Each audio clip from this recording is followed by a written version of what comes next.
नमस्ते दोस्तों, जय श्री राम, जय रेवत। अभी रात हो रही है, लगभग 8 बजने वाले हैं और सामने देख रहे हो बिंदी सी चमक रही है, वो चांद है।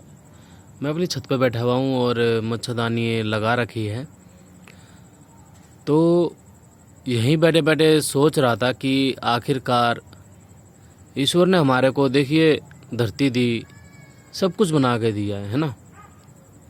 मेरा जन्म पहाड़ी क्षेत्र में नहीं हुआ है, ठीक। तो आप देख रहे हैं कि उत्तराखंड पहाड़ी क्षेत्रों में मनुष्यों ने कितनी तबाही ला दी है। जगह जगह विकास के नाम पर पहाड़ों को तोड़कर चौड़ी चौड़ी सड़कें बनाई जा रही हैं। तीर्थ के नाम पर लोगों की भीड़ पहाड़ों पर खींची चली जा रही है। पेड़ों को काटा जा रहा है। बड़े बड़े पेड़ों को जो रास्ते में आते हैं उनको उड़ा दिया जाता है, नष्ट कर दिया जाता है। ऊंचे ऊंचे स्थानों पर जो छोटे छोटे गांव कभी हजारों सालों से जो वहाँ पर रहते आए हैं, वहाँ पर नदियों पर बांध बना दिए जाते हैं। वो लोग उसका विरोध करते हैं। काफ़ी सारे प्राकृतिक जो प्रकृति प्रेमी हैं वो सभी उनका विरोध करते हैं कि भाई ऐसा मत करो, बहुत विनाश होगा भविष्य में। लेकिन कोई सरकार, कोई भी व्यक्ति उनकी सुनता नहीं है। सभी अपने अपने विकास में लगे हैं। मनुष्य बुद्धिमान इसलिए कहा जाता है सभी प्राणियों में, क्योंकि उसे कुछ ऐसे चुनाव करने चाहिए जिससे कि इस प्रकृति को हानि ना पहुंचे और उसका कार्य भी सिद्ध हो जाए। लेकिन हम लोग प्रकृति को हानि पहुंचाकर, इन पहाड़ों को हानि पहुंचाकर अपना कार्य सिद्ध करने में लगे हुए हैं, जिसके कारण वहाँ के निवासियों को बहुत ज़्यादा कठिनाइयों का सामना करना पड़ रहा है। देखिए दोस्तों, जो पहाड़ होते हैं ना, मैं खुद भी वहाँ ऐसे जाना नहीं चाहता। कभी ध्यान में मग्न रहना होगा, ईश्वर के लंबे काल तक रहना होगा, तब वहाँ जाऊँगा। व्यर्थ में जाकर क्यों किसी चीज़ को नुकसान पहुँचाना। वहाँ पर लोगों की भीड़ खींची चली जाती है। लोग सोचते हैं कि उनको स्वर मिल जाएगा, लेकिन वो ये नहीं सोचते कि तुम्हारी ये भीड़, तुम्हारी ये मौज मस्ती, तुम्हारी ये कैंपिंग आदि उन पहाड़ों को कितना नुकसान पहुँचा रही है। जो प्राकृतिक संपदा है, जितनी भी प्राकृतिक संपदा, उन सबको कितना नुकसान हम मनुष्य पहुँचा रहे हैं। मैं अपने उत्तराखंड वाले भाइयों से एक प्रार्थना करना चाहूँगा, एक निवेदन करना चाहूँगा। दोस्त, आपको खुद संघर्ष करना होगा इन व्यवस्थाओं के विरुद्ध में। आपको खुद प्रयास करना होगा कि आपके पहाड़ सुरक्षित हो जाएं, आपके लोग, आपका उनका भविष्य सुरक्षित रह जाए।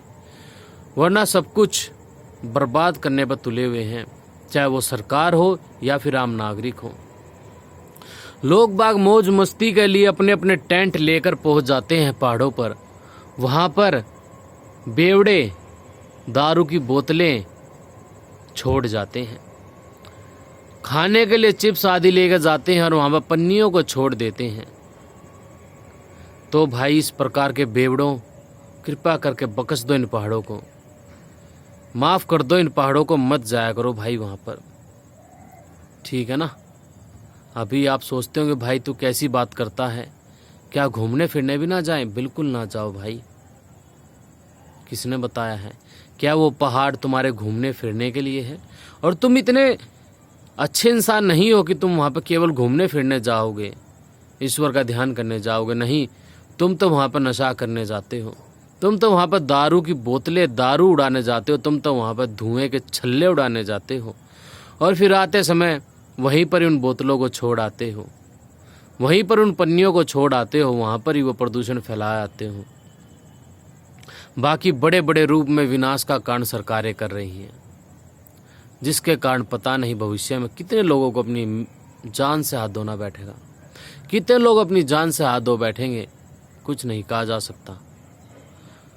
पहाड़ी लोगों को खुद संघर्ष करना होगा इन व्यवस्थाओं के विरुद्ध।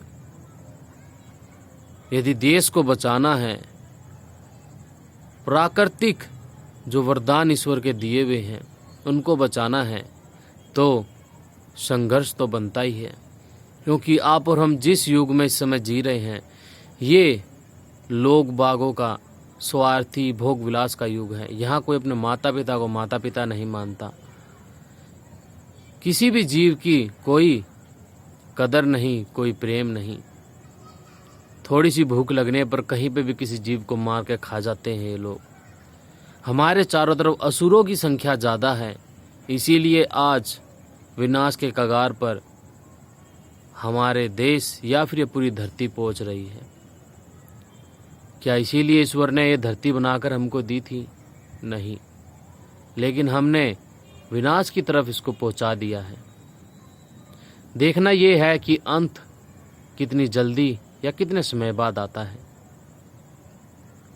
मृत्यु से आप लोगों को भय भी इतना ही लगता है, बहुत अधिक लगता है आप लोगों को डर।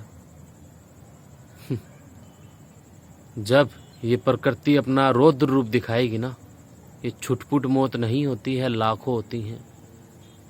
तुरंत लोग मारे जाते हैं और लाखों की संख्या मारे जाते हैं। तो इंतजार करो अपने अपने विनाश का, ठीक है? क्योंकि इस प्रकृति को विनाश के कगार पर तो हम ही लोग लेकर जा रहे हैं ना।